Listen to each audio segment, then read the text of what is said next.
નમસ્કાર વિદ્યાર્થી મિત્રો, મંગલ મૂર્તિ વિદ્યાલય, હું સુનિલ કાતરિયા આપ સર્વે વિદ્યાર્થી મિત્રોનું હાર્દિક સ્વાગત કરું છું.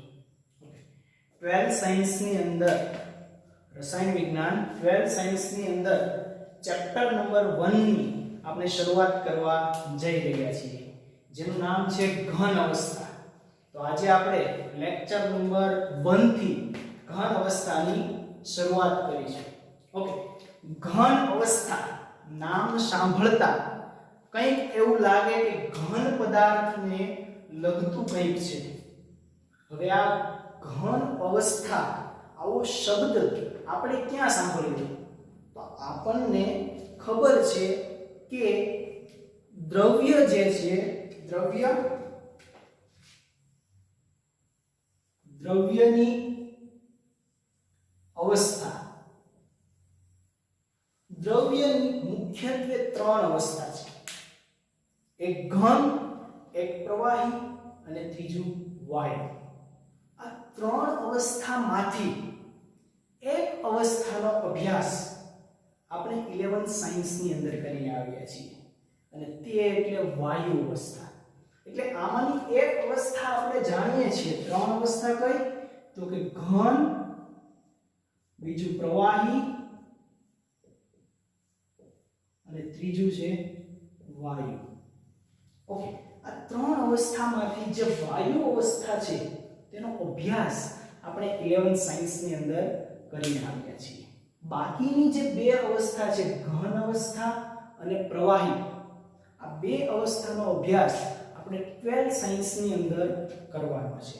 એમાંનું ચેપ્ટર નંબર 1 છે ઘન અવસ્થા, એ આપણે અત્યારે અભ્યાસ કરીશું. ત્યાર પછીની જે પ્રવાહી અવસ્થા છે એ આ જ ચેપ્ટર, આના પછીનું જે ચેપ્ટર છે દ્રવ્ય અવસ્થા, તેની અંદર ભણીશું. એટલે એક અવસ્થા 11th સાયન્સ ની અંદર ભણી ગયા અને 2 અવસ્થા આપણે 12th સાયન્સ ની અંદર ભણીશું. ઓકે, 11th સાયન્સ ની અંદર આપણે બેઝિક માહિતી એવી લઈને આવ્યા છીએ કે ભાઈ દ્રવ્યની જે 3 અવસ્થાઓ છે એ શાના આધારે વર્ગીકૃત કરવામાં આવી છે, એના વિભાગ કઈ રીતે પાડવામાં આવ્યા છે.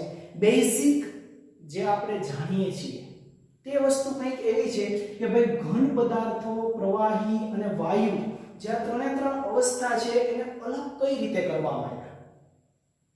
આ ઘન અવસ્થા આપણે અહીંયા અભ્યાસ માત્ર આ ચેપ્ટરની અંદર ઘન અવસ્થાનો કરવાનો છે, પરંતુ આ બધી અવસ્થાની બેઝિક માહિતી આપણને ખબર હોવી જોઈએ. ચેપ્ટર ઘન અવસ્થા એટલે ખૂબ સરળ ચેપ્ટર છે.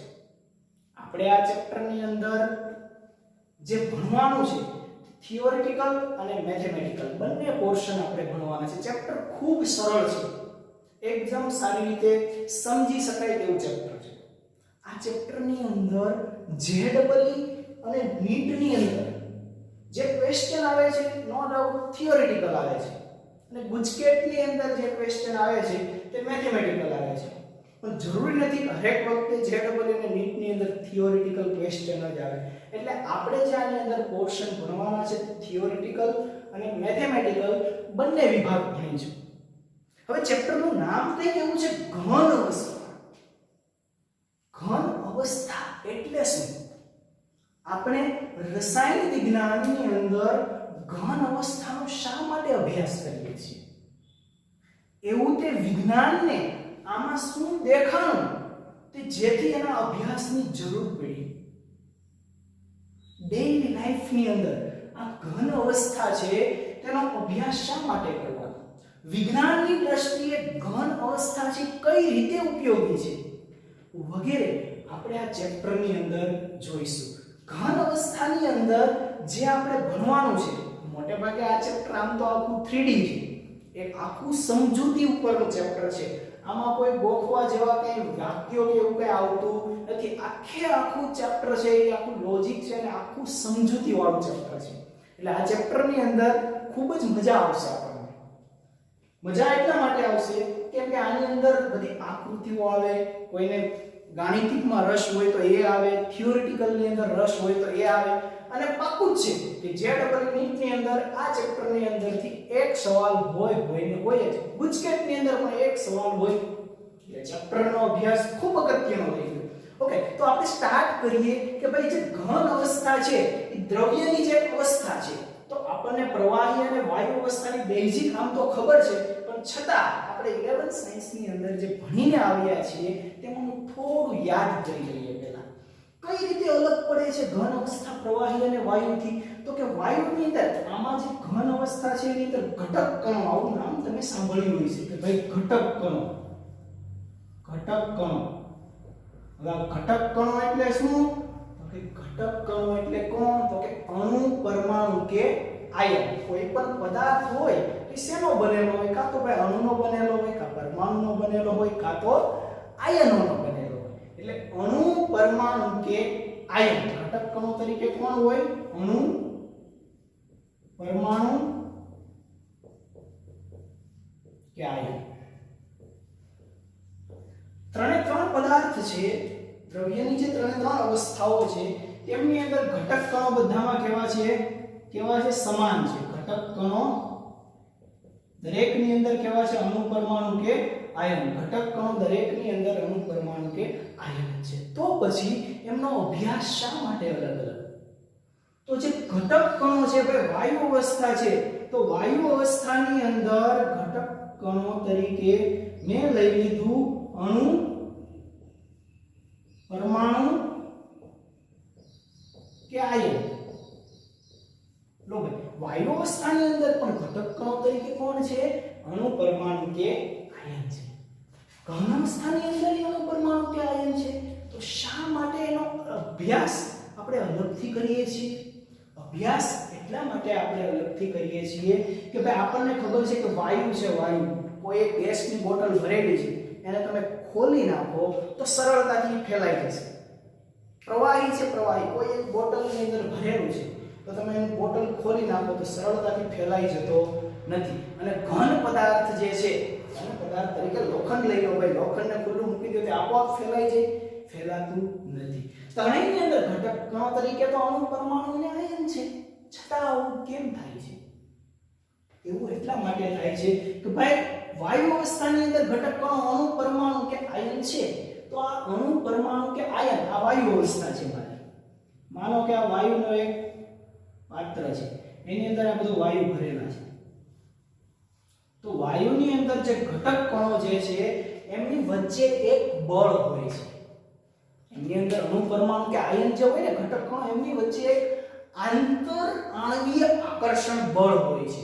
આ એક અણુ અને આ એક, બંનેને જકડી રાખવા માટે એક આંતર આણવીય આકર્ષણ બળ હોય છે. આ ચેપ્ટરની અંદર આપણે બળ વિશે આગળ ડિટેલમાં ભણીશું. પણ જે બળ હોય છે આ બંને કણો વચ્ચે કોઈ એક બળ જકડી રાખે છે. કયું બળ? તો કે આંતર આણવીય આકર્ષણ બળ. આંતર આણવીય આકર્ષણ બળ. આ બળ છે એ જકડી રાખે છે. વાયુની અંદર અણુ, પરમાણુ કે આયન કેવા હોય છે? થોડા દૂર દૂર હોય છે. એટલે જે આ આંતર આણવીય આકર્ષણ બળ છે ને કેવું હોય? નબળું હોય. નબળું હોય એના કારણે શું થાય? તો કે ઝડપથી ફેલાય છે.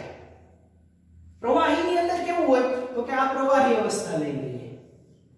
પ્રવાહી અવસ્થા, એના ઘટક કણો લઈ લઈએ. તો એના ઘટક કણો જે છે વાયુ કરતા થોડા વધારે નજીક હોય છે. વાયુ કરતા કેવા હોય છે? વધારે નજીક. અહીંયા દૂર દૂર હોય છે. અને એની સરખામણીમાં પ્રવાહી અવસ્થાની અંદર કેવા હોય?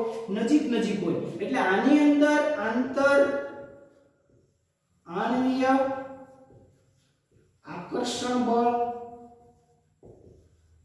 કેવું હોય? વધારે હોય. કોના કરતા વધારે હોય? તો કે વાયુ કરતા પ્રવાહીની અંદર. આ આપણી પ્રવાહી અવસ્થા છે, આ વાયુ અવસ્થા છે. વાયુ કરતા પ્રવાહીની અંદર આંતરાણવીય આકર્ષણ બળ કેવું હોય? વધારે. તેથી પ્રવાહી છે તે વહેવાનો ગુણધર્મ ધરાવે છે. તમે નીચે ઢોળી નાખો તો ફેલાઈ જાય, ઢોળાઈ જાય, વહી જાય.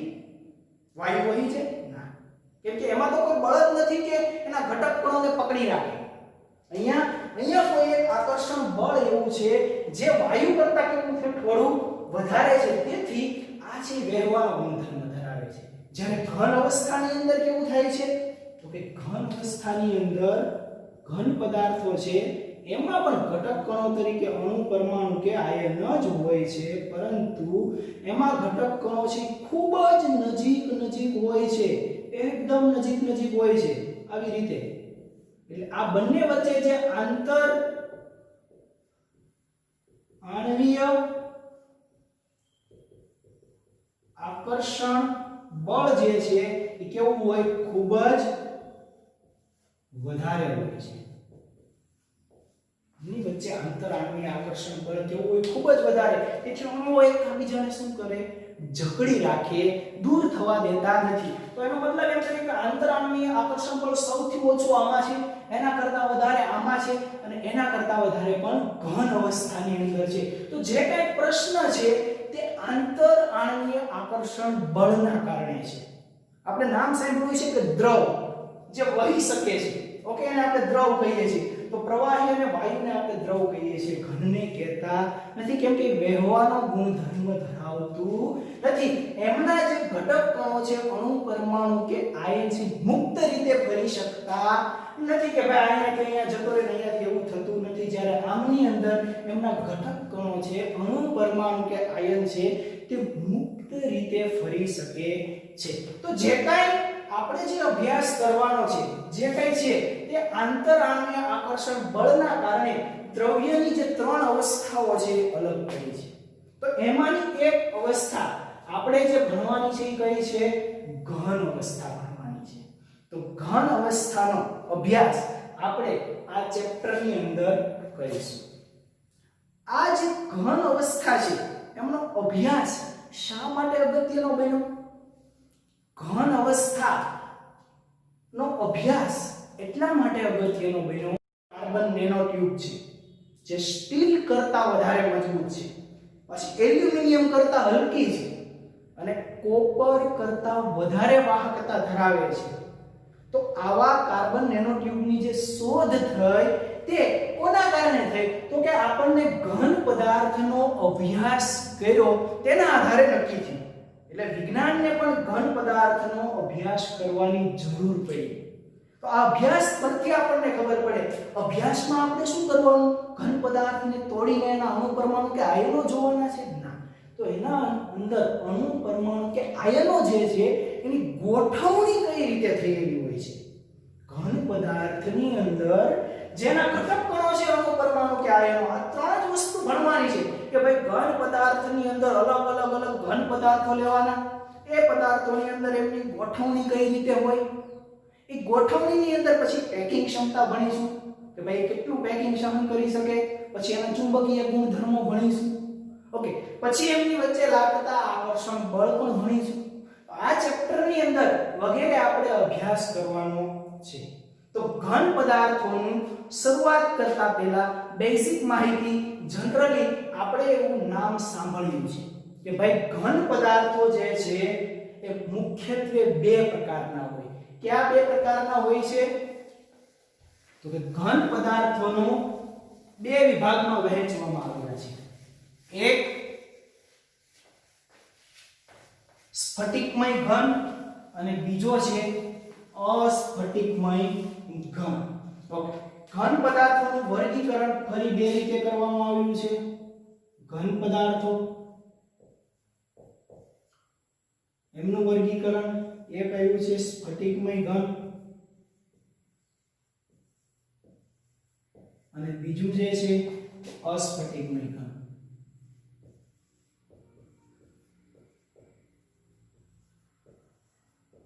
ઓકે, ઘન પદાર્થને ફરી બે વિભાગની અંદર વહેંચવામાં આવ્યા છે. સ્ફટિકમય ઘન અને અસ્ફટિકમય ઘન કોને કહેવાય? તો કે ભાઈ સ્ફટિકમય ઘન, આ ઘન પદાર્થો જ છે બંને, આનો અભ્યાસ આપણે કરવાનો છે. તો કે સ્ફટિકમય ઘન કહેવાય કોને? સ્ફટિકમય ઘન કે જેની અંદર ઘટક કણો શું હોય? ઘટક કણોની, ઘટક કણો એટલે કોણ? અણુ પરમાણુ કે આયન. ઘટક કણોની ગોઠવણી કેવી હોય? વ્યવસ્થિત હોય.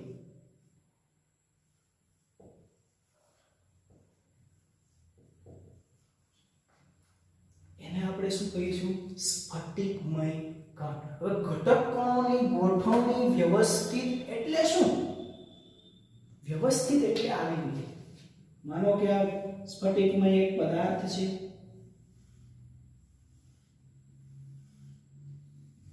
એની ક્રમબદ્ધ ગોઠવણી હોય. માનો કે આ કોઈ એક પરમાણુ A છે તો A પછી B આવે, B પછી ફરી પાછો A આવે, A પછી B આવે, B પછી ફરી પાછો A આવે, A પછી ફરી પાછો B આવે.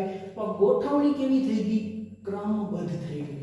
તો આ ક્રમબદ્ધ ગોઠવણી જેની જળવાઈ રહેતી હોય એવા પદાર્થોને આપણે સ્ફટિકમય ઘન કહીશું. બીજો એક પદાર્થ છે અસ્ફટિકમય ઘન. અસ્ફટિકમય ઘનની અંદર શું હોય? તો કે ઘટક કણોની ગોઠવણી કેવી હોય ભાઈ? ઘટક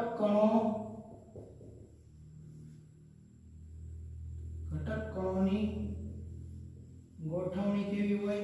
અવ્યવસ્થિત હોય.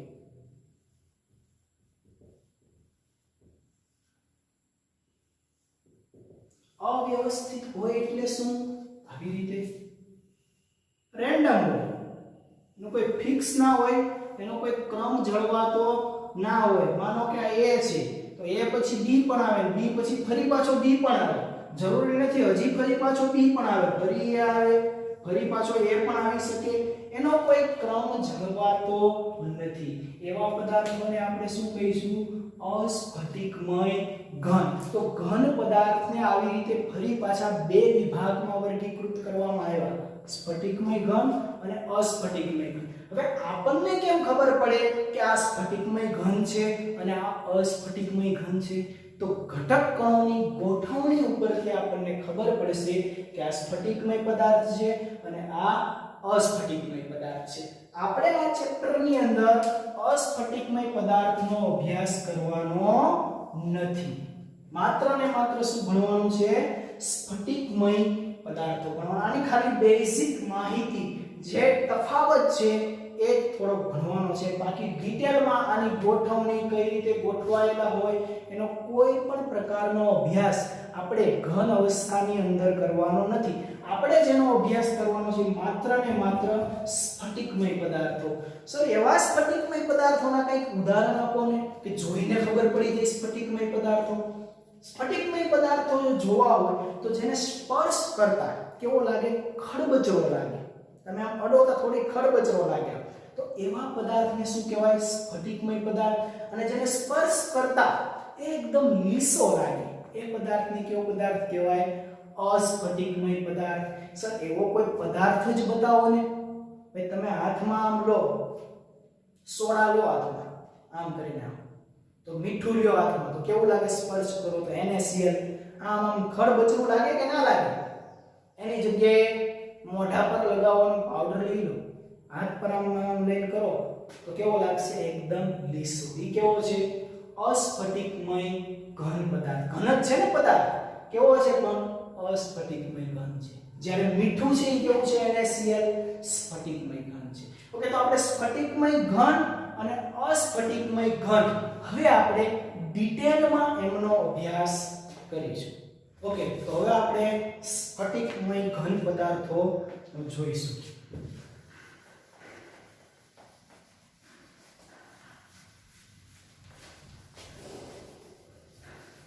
આમ તો ઘન પદાર્થોની જે લાક્ષણિકતા છે એ આપણને બેઝિક એવી ખબર છે કે ભાઈ જે ઘન પદાર્થની જે લાક્ષણિકતા છે એ ટૂંકમાં વાત કરી દઈએ પહેલા. જે ભાઈ ઘન પદાર્થો જે છે એની લાક્ષણિકતા શું છે? તો કે ઘન પદાર્થની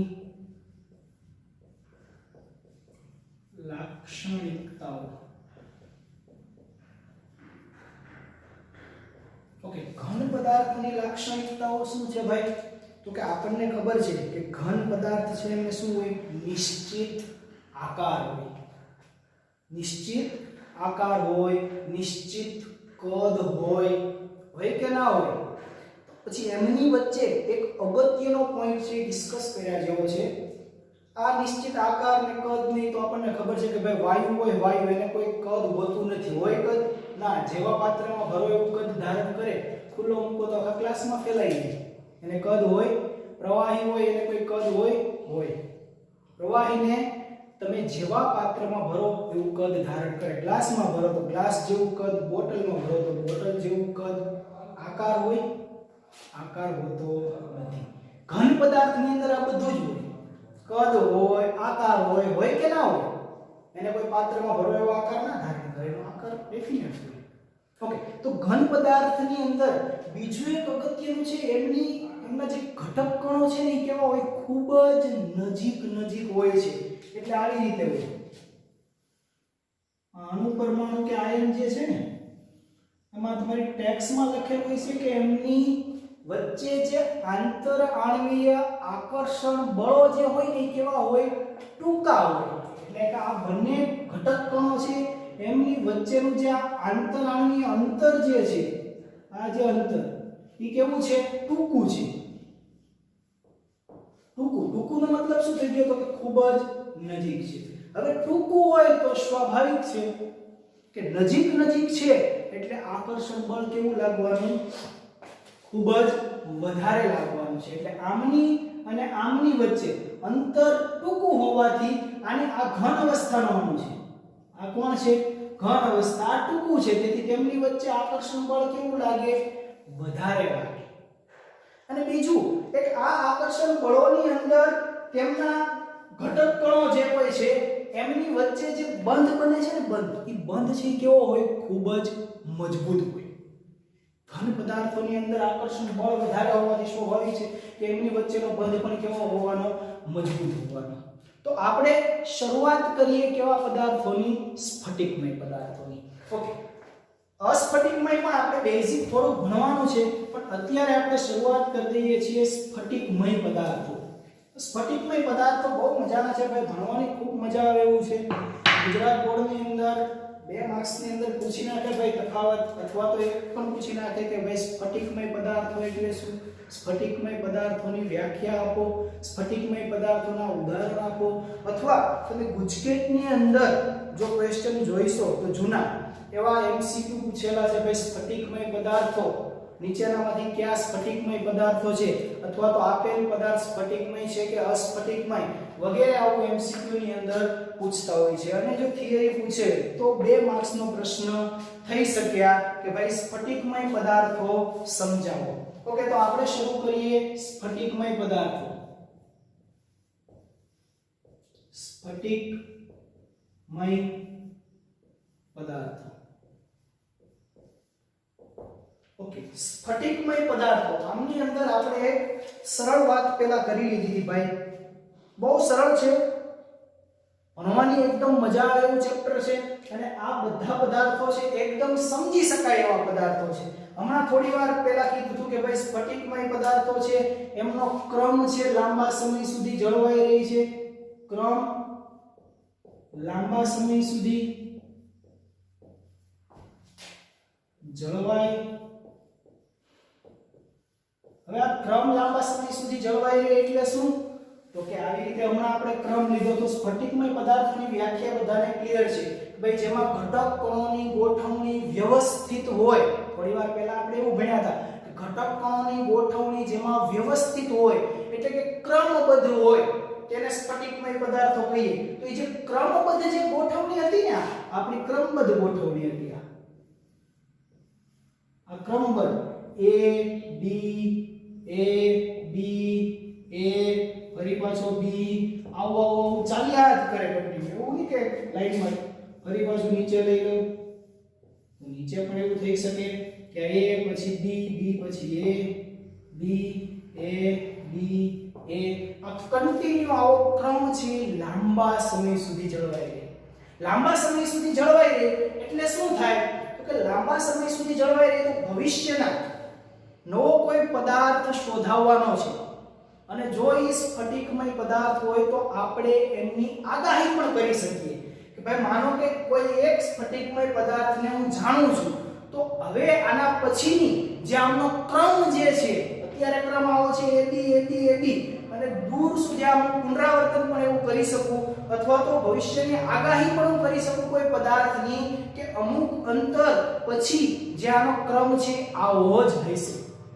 સ્ફટિકમય પદાર્થની અંદર હું શું કહી શકું કે ભાઈ અમુક સમય પછી પણ કહી શકું કે એમનો ક્રમ જળવાઈ રહેશે. એટલે કે જે આ એબીએડી જે ક્રમ છે એ લાંબા સમય સુધી જળવાઈ રહે છે. હવે જે આ ક્રમની ગોઠવણી છે એ તો ઠીક છે કે ભાઈ આપણે જોયું હોય છે કે ભાઈ કોઈ લાકડું છે, લાકડું એને કટ કરે, લોખંડને કટ કરે, કોઈ પણ ઘન પદાર્થને મેં કટ કર્યો અહીંયા અને કટ કરી દીધો તો એ એકદમ વ્યવસ્થિત કપા છે, એકદમ વ્યવસ્થિત. એવું નહીં કે તિરાડ પડી જશે આમ તેમ.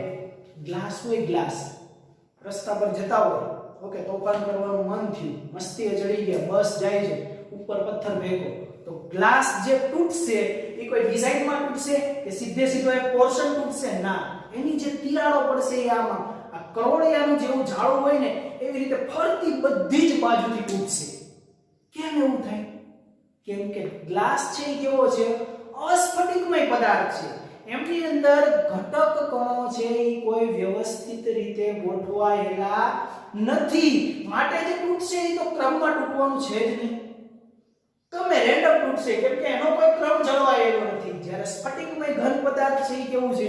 તૂટશે તો વ્યવસ્થિત તૂટશે. લાકડાને તમે તોડો તો વ્યવસ્થિત, કરવતથી તોડો લાકડું તો વ્યવસ્થિત. ગ્લાસને તોડવા જઈશું ના, નહીં તૂટે. તો આવું કેમ થાય છે? તો કે સ્ફટિકમય પદાર્થ જે છે એમના ઘટક કણોની ગોઠવણી છે, એમનો જે ક્રમ છે એ જળવાઈ રહે છે. જ્યારે અસ્ફટિકમય પદાર્થની અંદર આવો કોઈ ક્રમ જળવાઈ રહેતો નથી. માટે ગ્લાસ છે એ જ્યારે એના પર પથ્થર ફેંકવો તો તૂટે છે ત્યારે રેન્ડમ તૂટે છે. એનું કોઈ ફિક્સ નથી હોતું કે હું તોડવા બેસું તો આ દિશામાં તૂટશે. જ્યારે લાકડું છે, લોખંડ છે, કોઈ પણ ઘન પદાર્થ આવો લઈ લઈશું સ્ફટિકમય ઘન તો એ વ્યવસ્થિત તૂટશે. બીજું કે પદાર્થને જ્યાંથી તમે કાપો છો, સ્ફટિકમય પદાર્થને જ્યાંથી કાપવામાં આવે, જ્યાંથી તોડવામાં આવે તેની સપાટી જે છે, માનો કે આ એક સ્ફટિકમય પદાર્થ છે, અત્યારે આ એની એક સપાટી છે, અહીંયાથી હું કટ કરું તો નવી સપાટી ફરી મને મળશે. તો નવી સપાટી જે છે આના મેં ટુકડા કરી નાખ્યા બે, તો વચ્ચેથી એટલે આનો એક ભાગ થઈ ગયો. તો આની જે નવી સપાટી મને મળશે એ સપાટી કેવી હશે? તો કે મૂળ સપાટી જેવી. એટલે આ સપાટી જેવી છે ને એવી જ નવી સપાટી મને મળશે. તો પુનરાવર્તન કે જ્યારે હું કોઈ સ્ફટિકમય પદાર્થને કટ કરું છું ત્યારે નવી મળતી જે સપાટી છે એ મૂળ સપાટી જેવી હોય છે. બીજું કે સ્ફટિકમય પદાર્થો જે છે એ આપણે તફાવત તો ભણીશું જેનો, પણ એમના જે મેલ્ટિંગ પોઈન્ટ છે, હું અહીંયા શબ્દ વાપરીશ ગલન બિંદુ અને ઉત્કલન બિંદુ, બંને શબ્દ વાપરું છું. જો કે ગલન બિંદુ અને ઉત્કલન બિંદુ કોઈ પ્રવાહી અને ઘન પદાર્થ માટે વપરાય છે, પણ અહીંયા હું બંને માટે વાપરું છું. એનું રીઝન તમને હું હમણાં આગળ આપીશ. એમનું ફિક્સ હોય છે. સ્ફટિકમય પદાર્થ છે એમનું ગલન બિંદુ અને ઉત્કલન બિંદુ કેવું હોય છે? ફિક્સ હોય છે, એટલે ચોક્કસ હોય છે. ભાઈ આ ટેમ્પરેચર એટલે એ જ ટેમ્પરેચરે ઓગળે. ગલન બિંદુ અને ઉત્કલન બિંદુ કેવા હોય છે? ગલન બિંદુ અને ઉત્કલન બિંદુ કેવા હોય? ચોક્કસ હોય, શાર્પ એકદમ. એ સાહેબ ચોક્કસ એટલે શું? ચોક્કસ એટલે કહી દીધું એ ના. માનો કે કોઈ એક ઘન પદાર્થને લીધો, આ એક ઘન પદાર્થને લીધો, આ ઘન પદાર્થને જ્યારે હું ઓગાળું છું, ઓગળવાનું ગરમ કરું છું મતલબ, અને ઓગળે છે ત્યારે ફિક્સ કે ભાઈ માનો કે 110 અથવા તો માનો કે 80 સેલ્સિયસ, 80 સેલ્સિયસ છે મારો આ ઘન પદાર્થ પીગળી ગયો. પીગળી ગયો એટલે શું થશે? ઘનનું પ્રવાહીમાં રૂપાંતર થશે. તો એ કેટલા સેલ્સિયસે થયું? તો કે 80 સેલ્સિયસે. તો એ શું થઈ ગયું? એનું ચોક્કસ ગલન બિંદુ કે ઉત્કલન બિંદુ થઈ ગયું. ગલન બિંદુ એનું કેવું થઈ ગયું? ચોક્કસ થઈ ગયું. જ્યારે અસ્ફટિકમય પદાર્થની અંદર આવા કોઈ ગલન બિંદુ કે ઉત્કલન બિંદુ ચોક્કસ હોતા નથી.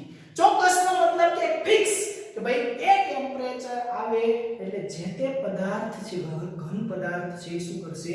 ઓગળી જશે.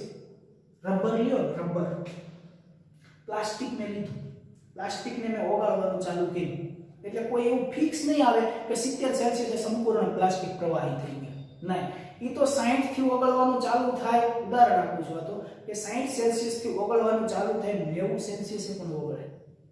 તો એ કેવું થયું તો કે આપણે ગલનબિંદુ જે મળશે એ ચોક્કસ નહીં કહી શકીએ કે 70 એ પ્લાસ્ટિક છે એ ઓગળી જ જાય કે 75 75 એ પ્લાસ્ટિક ઓગળી જ જાય આવું ચોક્કસ આપણે કહી શકતા નથી જેને ઘન પદાર્થો જે સ્ફટિકમય ઘન પદાર્થ છે એની અંદર આપણે ચોક્કસ કહી શકીએ ભાઈ 70 એ ફિક્સ કે ઓગળી જ જાય એનું ગલનબિંદુ ફિક્સ હોય જાય અસ્ફટિકમયમાં આવું કંઈ ફિક્સ હોતું નથી હવે સ્ફટિકમય ઘન છે એ સાચા ઘન છે કેવા ઘન છે સાચા ઘન એટલા માટે કહીએ છીએ કે એમની અંદર એમના ઘટક કણો છે એની ગોઠવણી કેવી છે વ્યવસ્થિત ટેક્સ્ટ બુકની અંદર લખેલું એવું ક્યાંક આવશે કે ભાઈ સ્ફટિકમય પદાર્થો છે એ સાચા ઘન છે સાચા ઘન એટલે બીજું કાંઈ નહીં એમના જે ઘટક કણો છે એની ગોઠવણી કેવી હોય વ્યવસ્થિત હોય ક્રમ એમનો જળવાતો હોય જેમનું મેલ્ટિંગ પોઈન્ટ અને બોઇલિંગ પોઈન્ટ એટલે કે ગલન બિંદુ અને ઉત્કલન બિંદુ કેવા હોય ચોક્કસ હોય તેવા પદાર્થોને આપણે શું કહીએ છીએ સાચા ઘન પદાર્થો કહીએ છીએ ઓકે આ ચેપ્ટરની અંદર હજી આપણે અસ્ફટિકમય પદાર્થ ડિટેલમાં આગળ ભણશું સ્ફટિકમય પદાર્થમાં ડિટેલમાં આગળ ભણશું તમારી પાસે ટેક્સ્ટ બુક હશે આજે તો જે વાત કરી કે માત્ર ને માત્ર એક પ્રસ્તાવના છે હવે આપણે ટેક્સ્ટ બુકની અંદર જે કાંઈ તમારો સ્ફટિકમય પદાર્થ છે અસ્ફટિકમય પદાર્થ છે ઘન પદાર્થનું વર્ગીકરણ છે એમની વચ્ચે જે એમના તફાવત પાડેલા છે આ બધું જ ડિટેલમાં લેક્ચર નંબર 2 ની અંદર આપણે જોઈશું